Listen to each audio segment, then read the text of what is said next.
When your company earns unlimited 2% cash back on all purchases with Capital One, that's serious business. So Stephen at SandCloud got a serious business card, the Spark Cash Plus card from Capital One.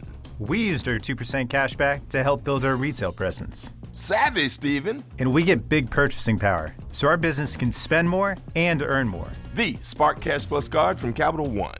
What's in your wallet? Terms and conditions apply. Find out more at CapitalOne.com/SparkCashPlus.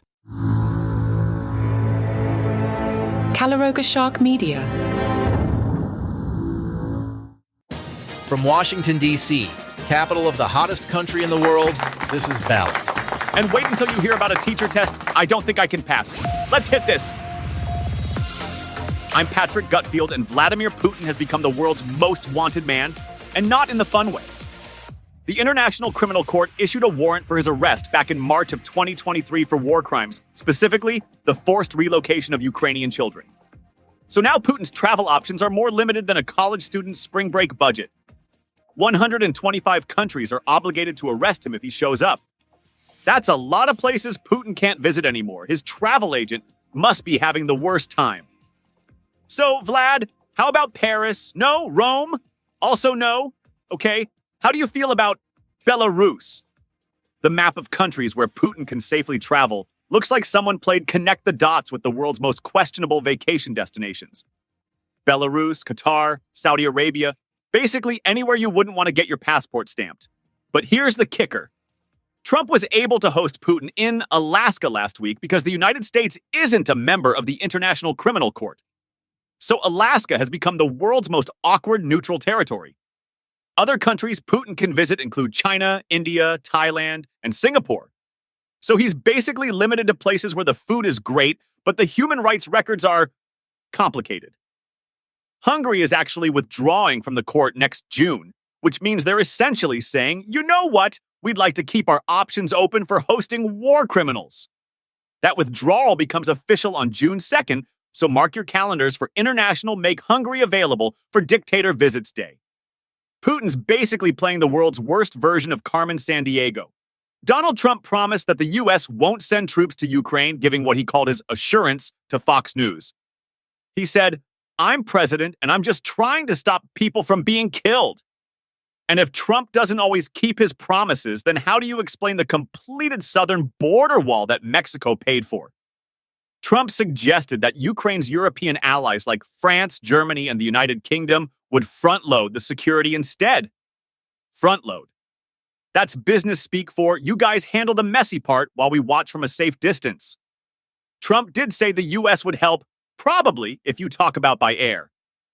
Which sounds like he's offering to provide technical support from 30,000 feet. Air support without the ground support is like offering to help someone move, but only carrying the throw pillows. So the plan appears to be, Europe provides the troops, America provides the moral support? Aerial commentary? Think of us as your very supportive friend who cheers you on from the parking lot during your bar fight. Donald Trump has discovered museums exist, and he's not happy about it. The president posted on Truth Social that the Smithsonian and museums across the country are out of control, which is quite an accusation for buildings where the most dangerous thing is usually a velvet rope. Trump's main complaint? Museums are talking about slavery. Apparently, he feels like museums are being too negative by mentioning that whole owning people chapter of American history. He wants more exhibits about success and brightness, which sounds less like a museum and more like a motivational poster from 1985. The president said he's instructed his attorneys to review museums the same way they've been reviewing colleges and universities. So basically, lawyers are going to walk through the Natural History Museum going, this dinosaur exhibit is very anti-asteroid. Where's the balance? But here's the best part. Trump ended his rant by saying woke is broke, and that we have the hottest country in the world on by. I'm not sure if he means attractive or temperature-wise, but given climate change, both might be accurate. NBC reported that the White House is already examining Smithsonian exhibits to make sure they match Trump's view of history.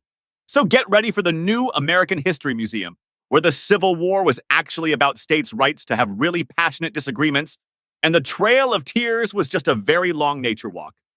I can already see the new exhibit titles like Native Americans, they probably wanted to move anyway. The gift shop will sell nothing but red hats and books where all the difficult parts have been whited out. Meanwhile, Oklahoma's got a new screening test for teachers from New York and California, and they're calling it an anti-woke indoctrinator exam. Superintendent Ryan Walls announced this 50-question test that teachers have to pass with a perfect score. All 50 questions correct, or you're out. The test was developed by Prager University, which sounds like a real university, until you realize it's about as much of a university as Trump University was. They specialize in educational videos that make your conservative uncle's Facebook posts look like peer-reviewed research. Now, the sample questions they've released are fascinating. Question 1. What are the first 3 words of the Constitution? And one of the multiple choice answers is, "In God we trust." That's not even close. That's like asking, what's the capital of France, and offering hamburger as an option.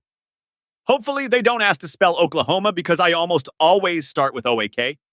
But my absolute favorite detail is that the State Education Board doesn't even get to review the test before it's implemented.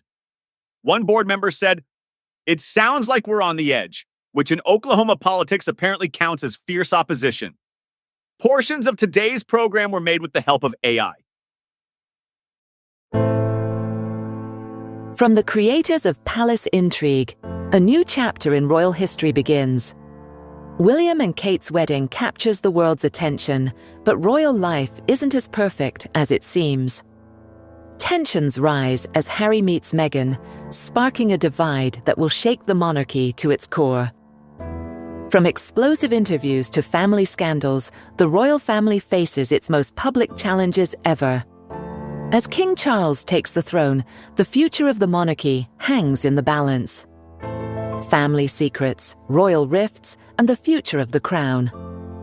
Crown and Controversy, wherever you get your podcasts.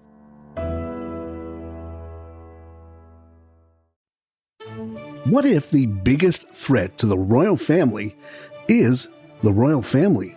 I'm Mark Francis, host of Palace Intrigue, the daily podcast that goes behind the palace gates and straight into the headlines.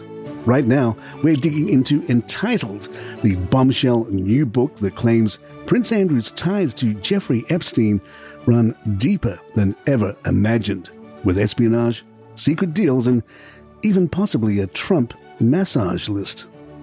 New episodes every day. Follow Palace Intrigue wherever you get your podcasts.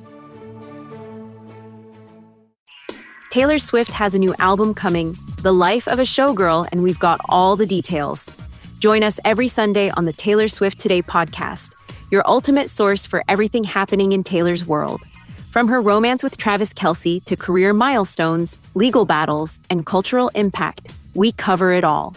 I'm Allie, and I'll bring you exclusive insights, breaking news, and the stories that matter to Swifties everywhere. Whether it's new music, red carpet appearances, or the latest from the Eras Tour, we're your weekly destination for Taylor Swift news. Subscribe to Taylor Swift Today wherever you get your podcasts.